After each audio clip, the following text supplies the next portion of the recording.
அமரன் படத்தில் முகுந்தோடைய இன்ட்ரோடக்ஷன் சீனில் ப்ராங்க் பண்ணியிருப்பாரு. எல்லாருக்குமே ஒரு லாஜிக் கொஸ்டின் வரும், ஆர்மியில் இருக்கிறவங்க யாராவது ப்ராங்க்லாம் பண்ணுவாங்களான்னு. இந்த மாதிரி கொஸ்டின்லாம் ஆடியன்ஸ் கேட்பாங்க அப்படின்னு நம்ம டேரக்டர் கிளைமேக்ஸில் உண்மையான முகுந்த் ஜாலியாகவும் இருப்பார் அப்படிங்கிறதையும் ஃபோட்டோ மூலமாக ஆடியன்ஸுக்கு கன்வே பண்ணியிருப்பாங்க. சிவகார்த்திகேயன், சாய் பல்லவி நடித்த ரீசெண்டாக ரிலீஸ் ஆன படம் அமரன். இந்த படத்தோடைய ஹிடன் டீட்டெயில்ஸ் வீடியோ தான் நாம் இந்த வீடியோவில் பார்க்க போகிறோம். இந்த வீடியோவில் ஸ்பாய்லர்ஸ் இருக்கும். ஸோ படத்தை பார்த்தவங்க இந்த வீடியோவை பாருங்கள். இப்போது இந்த படம் நெட்ஃப்ளிக்ஸ் ஓடிடியில் அவைலபிளாக இருக்குது. வேணுங்கிறவங்க செக் பண்ணி பாருங்கள். இந்த படத்தில் ஸ்க்ரீன் பிளே என்னென்ன கொண்டு வந்திருக்கிறாங்கங்கிறத மட்டும்தான் நம்ம டீகோட் பண்ண போகிறோமே தவிர ஒரிஜினலாக இப்படி இருந்துச்சு, படத்தில் இப்படி காட்டியிருக்கிறாங்கன்னு சொல்ல போகிறதில்ல. இந்த படம் மேஜர் முகுந்த் வரதராஜனுடைய பயோபிக் படம்னு நம்ம எல்லாருக்குமே தெரியும். அதனால் டைட்டில் போடும்போதே முகுந்தோடைய ஃபேமிலி மெம்பர்ஸுக்கு தேங்க் பண்ணியிருப்பாங்க படத்துடைய டீம். அவங்க பர்மிஷன் கொடுக்கல அப்படின்னா மேஜர் முகுந்த் வரதராஜனை பற்றி நம்ம யாருக்குமே இந்த அளவுக்கு தெரிஞ்சிருக்காது. அதே மாதிரி RR44 போர்ஷனை இந்த படத்தில் காட்டியிருப்பாங்க. ஸோ அந்த டீம் மெம்பர்ஸுக்கும் தேங்க் பண்ணியிருப்பாங்க.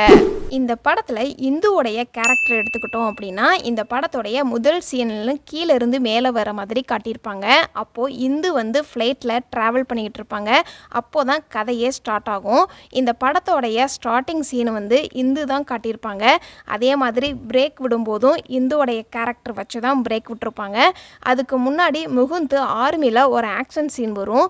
அதுவே நமக்கு இன்ட்ரெஸ்டாக தான் இருக்கும். ஆனாலும் இந்த கதை வந்து இந்து மூலமாக தான் நமக்கு மேஜர் முகுந்த் பற்றி தெரியுது அப்படிங்கிறதுனால இந்துவை காமிச்சு தான் பிரேக் விட்டுருப்பாங்க. கிளைமேக்ஸ்லையுமே வந்து இந்து மட்டும்தான் இருக்கிற மாதிரியும் காட்டியிருப்பாங்க. அதுக்கு முன்னாடி சீனுமே முகுந்தும் இந்து இருப்பாங்க. ஆனால் அந்த சீனில் படத்தை முடிக்காமல் ஒவ்வொரு ஃப்ளாஷ்பேக் ஆரம்பிக்கும் போதும் மேலே இருந்து சீனை கீழே கொண்டுட்டு வர மாதிரி காமிச்சிருப்பாங்க. இந்து ஒருத்தர் கூட சேர்ந்து ராம் வாக்கில் ஃபர்ஸ்ட் ப்ரைஸ் வின் பண்ணுற மாதிரி காட்டியிருப்பாங்க. இந்த சீனில் ராம் வாக்கை எப்படி நடக்கணும்னு முகுந்து சொல்லி கொடுத்துக்கிட்டு இருப்பார் இந்துக்கு.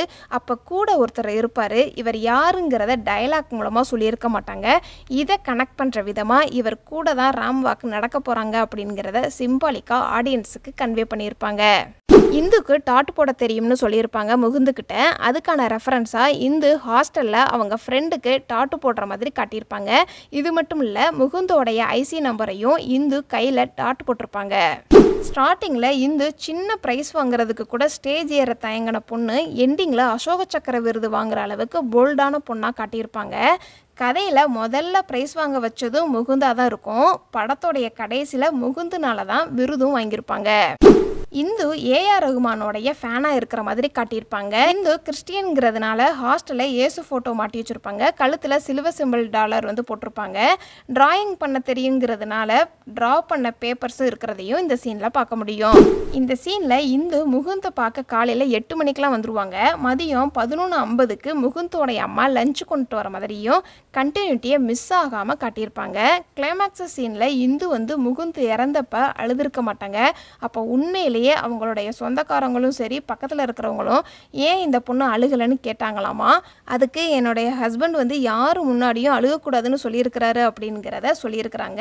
இதை கனெக்ட் பண்ணுற விதமாக ஒரு சீனில் முகுந்த் வந்து இந்துக்கிட்ட என்ன சொல்லியிருப்பார் அப்படின்னா, ஆர்மியில் இருக்கும்போது எனக்கு என்ன நடந்தாலும் நீ அழுகக்கூடாது அப்படின்னு சொல்கிற மாதிரி காட்டியிருப்பாங்க. ஃபஸ்ட் டைம் ஆர்மி யூனிஃபார்மை போட்டு ஃபேமிலி ஃபோட்டோ எடுப்பாங்க. அந்த ஃபோட்டோவை எங்கே வச்சுருப்பாங்க அப்படின்னா இந்த சீனில் இந்துவோடைய பெட்ரூமில் வச்சுருக்கிறத பார்க்க முடியும். முகுந்த் ஒவ்வொரு தடவையும் ப்ரொமோஷன் ஆகும்போது இந்து தான் சொல்கிற மாதிரி காட்டியிருப்பாங்க. Lift Mukundan, captain Mukund Varadarajan, major Mukund Varadarajan Hindu மூலமாக தான் ஆடியன்ஸுக்கு கன்வே பண்ணியிருப்பாங்க. இந்த சீன் தான் ரொம்பவே முக்கியமான சீனாக இருக்கும். கிளைமேக்ஸ் சீனில் அவ்வளோ டீட்டெயிலாக எடுத்து வச்சுருப்பாங்க. மிட் நைட்டில் இந்து ஃபோன் எடுக்கக்கூடாது, இதுதான் கான்செப்ட்டு. அதுக்கான டீட்டெயிலாக முகுந்த் என்ன சொல்லியிருப்பார்னா, டெய்லி நைட்டு தூங்கிடணும்னு சொல்லியிருப்பார். ஹஸ்பண்ட் பேச்சு கேட்டு டீப் ஸ்லீப் போயிடுவாங்க. அதனால் இந்து வந்து அந்த டைமில் ஃபோன் எடுத்துருக்க மாட்டாங்க. ஃபோனை பக்கத்தில் வச்சுருக்கலாமேன்னு ஆடியன்ஸுக்கு ஒரு கொஸ்டின் வரும் அப்படிங்கிறதுக்காக ஃபோனை ஏன் பக்கத்தில் வச்சுக்கல அப்படின்னு பார்த்தா இந்துவும் அர்ஷும் வெளியில் போயிட்டு வந்திருப்பாங்க. அப்போது நல்ல நல்லா நோட் பண்ணிங்கன்னா ஃப்ரிட்ஜு மேலே ஏதோ ஒன்று எடுத்துகிட்டு ஃபோனை ஃப்ரிட்ஜு மேலே வச்சுட்டு போயிடுவாங்க. ஸோ நைட்டு ஃபோன் வந்திருக்கிறது இந்துக்கு டோட்டலாக தெரியாத மாதிரி காட்டியிருப்பாங்க. முகுந்து வரதராஜனுடைய ரோல் எடுத்துக்கிட்டோம் அப்படின்னா ஆர்மியில் இருக்கிறவங்க தாடி மீசையெல்லாம் வைக்கலாமான்னு ஒரு லாஜிக் கொஸ்டின் வரும். இதை கனெக்ட் பண்ணுற விதமாக முகுந்து என்ன சொல்லியிருப்பார் அப்படின்னா, நம்ம ஏன் தாடி மீசையெல்லாம் வச்சுருக்கிறோம்னா மக்களுடைய மக்களாக இருக்கணும் அப்படிங்கிறதுக்காக தான் தாடி வச்சுருக்கிறோம் அப்படிங்கிறத டயலாக் மூலமாக ஆடியன்ஸுக்கு கன்வே பண்ணியிருப்பாரு. முகுந்து 1983 பிறந்திருப்பாரு. முகுந்துக்கு ஏன் முகுந்துன்னு பேர் வச்சிருக்கிறாங்க அப்படிங்கிறதுக்கான ரெஃபரன்ஸாக அவங்க வீட்டில் வந்து கிருஷ்ணன் சிலை இருக்கும். கிருஷ்ணனுடைய இன்னொரு பேராக தான் முகுந்து அப்படிங்கிறத வச்சுருப்பாங்க. அதே மாதிரி முகுந்தோடைய வீட்டில் பார்த்தோம் அப்படின்னா ராதே கிருஷ்ணனுடைய ஃபோட்டோவும் இருக்கும். முகுந்துக்கு சின்ன வயசுல இருந்தே ஆர்மி மேலே ஒரு இன்ட்ரெஸ்டாக இருக்கும். அதே மாதிரி காலேஜ் படிக்கும்போதும் கிறிஸ்டியன் காலேஜில் தான் படிச்சிருப்பாரு. அந்த காலேஜ் NCCக்கு பேர் போனது. முகுந்து விளையாடும் போது கூட துப்பாக்கி கேம் தான் வச்சு விளையாடுற மாதிரியும் அந்த அளவுக்கு முகுந்துக்கு ஆர்மி மேலே இன்ட்ரெஸ்டாக இருக்கிற மாதிரி காமிச்சிருப்பாங்க. இந்த படத்தில் மேஜர் முகுந்த் பிறந்ததுலேருந்து ஒவ்வொரு ப்ரொமோஷனும் சரி, ஒவ்வொரு முக்கியமான சீனாக இருந்தாலும் சரி, வருஷத்தை ஒன்று விடாமல் மென்ஷன் பண்ணியிருப்பாங்க. அதே மாதிரி இதில் காட்டியிருக்கிற காஷ்மீர் மக்களுக்கும் இந்தியாவுக்கும் நடக்கிற ஒவ்வொரு முக்கியமான துப்பாக்கி சூடெல்லாம் உண்மையிலே நடந்திருக்கிறத அப்படியே ரீக்ரியேஷன் பண்ணியிருக்கிறாங்க. முகுந்து வாழ்ந்த காலகட்டத்தில் ஜெயலலிதா அம்மாவும் கருணாநிதி ஐயா அவர்களுடைய ஆட்சியுமே போகிற போக்கில் காட்டியிருப்பாங்க. அதே மாதிரி அன்னைக்கு காலகட்டத்தில் ஜில்லா, வீரம், சந்திரமுகி, சச்சின் இந்த படங்கள்லாம் ரிலீஸ் ஆனதையும் மென்ஷன் பண்ணியிருப்பாங்க. முகுந்தும் இந்தும் ஒன்றா வீடியோ கால் மூலமாக தூங்குவாங்க. அப்போ முகுந்து தான் ஃபஸ்ட்டு எந்திரிப்பார். இந்துவுக்கு சத்தம் கேட்டால் டிஸ்டர்பன்ஸாக இருக்கும் அப்படிங்கிறதுக்காக வீடியோ காலை மியூட்டில் போடுற மாதிரி காட்டியிருப்பாங்க. சின்ன சின்ன விஷயத்த கூட டீட்டெயிலாக ஆடியன்ஸுக்கு காட்டியிருக்கிறாங்க படத்தோடைய டீம். இந்த சீனில் முகுந்து வந்து வில்லன்கிட்ட இருந்து ஒருத்தரை காப்பாற்றுற மாதிரி காட்டியிருப்பாங்க. இதை கனெக்ட் பண்ணுற விதமாக இதுக்கு முன்னாடியே முகுந்தோடைய ட்ரைனிங்கில் கூட வர ஒரு நண்பர் வந்து கீழே விழுந்துருவார். அவரை தூக்கிட்டு ஓடி வர்ற மாதிரியும் காமிச்சிருப்பாங்க.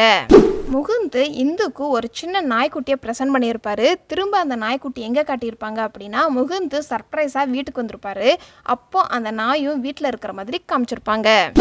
இந்த படத்தில் ஒரு சில சீன்லாம் இன்ட்ரெஸ்டிங்காக இருக்கும். கிளைமேக்ஸில் முகுந்துக்காக இந்து தான் அசோக சக்கர விருது வாங்கியிருப்பாங்க. இதில் என்ன ஒரு ஃபேக்ட்னா தமிழ்நாட்டில் 4வது ஆளாக முகுந்துக்கு தான் கொடுத்துருக்குறாங்க இந்த விருதை.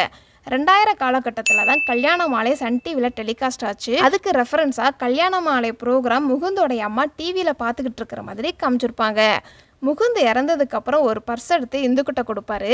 அந்த பர்ஸில் அவர் போட்டிருந்த ரிங்கு, இந்துவோட ஃபோட்டோ, அவர் ரொம்ப ஆசைப்பட்ட ஆர்மி பேட்ச் இருக்கிற மாதிரி காமிச்சிருப்பாங்க. என்னதான் இந்த படத்துடைய கதை இந்து குடும்பத்திலேருந்து கேட்டு தெரிஞ்சாலும் ஷிவ் ஆரூர் எழுதின இந்தியாஸ் மோஸ்ட் ஃபியர்லெஸ்ங்கிற புக்கு மூலமாகவும் இந்த படத்துடைய கதையை உருவாக்கியிருக்கிறாங்க.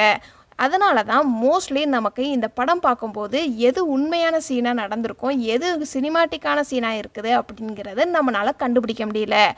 இந்த படத்தில் முகுந்துக்கு 2 தங்கச்சி இருப்பாங்க. அதுக்கப்புறமாட்டி கல்யாணம் ஆன மாதிரி ஆடியன்ஸுக்கு டயலாக் மூலமாக கன்வே பண்ணியிருப்பாங்க.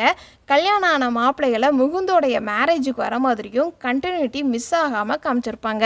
இந்த படத்தில் நடித்த எந்த கேரக்டர் ரோலும் உங்களை ரொம்ப இம்ப்ரெஸ் பண்ணுச்சு அப்படிங்கிறத கமெண்ட்ஸில் சொல்லுங்கள். இதுக்கு முன்னாடி நம்மளுடைய சேனலில் லப்பர் பந்து படத்தோடைய ஹிடன் டீட்டெயில்ஸ் வீடியோ அப்லோட் பண்ணியிருக்கிறோம். தேவைப்படுறவங்க கமெண்ட் பாக்ஸில் லிங்க் இருக்குது, கிளிக் பண்ணி பாருங்கள். இதெல்லாம் அமரன் படத்தில் நான் நோட் பண்ண சின்ன சின்ன ஹிடன் டீட்டெயில்ஸ். இந்த மாதிரி படத்தோடைய ஹிடன் டீட்டெயில்ஸ் நீங்கள் இன்னும் தெரிஞ்சுக்கணும் அப்படின்னா நம்மளுடைய சேனலை சப்ஸ்கிரைப் பண்ணி பெல் ஐக்கானையும் கிளிக் பண்ணுங்கள்.